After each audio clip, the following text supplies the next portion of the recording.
Leo niko hapa kama of course boss, CEO and founder wa Kideoni. Kideoni ni platform ambayo inakutanisha wapenzi wa filamu sehemu moja, tunaangalia movie sehemu moja, tunapiga story sehemu moja, na uzuri ni kwamba ni platform ambayo inawarahisishia watu kwamba wakija wanaweza kupata movie kwa lugha rahisi ya Kiswahili ambayo wengi tunaelewa, lakini pia tunapiga story pale na vitu kama hivyo. So the idea was kuwaleta watu pamoja.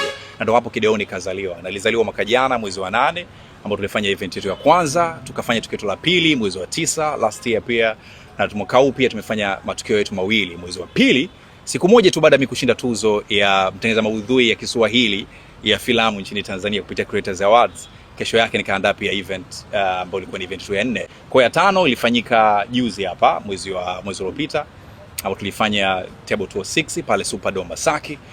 Na leo tuko hapa kwa sababu tuna habari njema, kwa maana kwamba mwezi huu hapa wa 6 tunafanya pia tukio lingine. Kwa maana wapenzi wa filamu tunawakutanisha sehemu moja kuweza kuangalia filamu pamoja kwa lugha rahisi of course ya Kiswahili, na mimi nakuwa nimefanyia recap.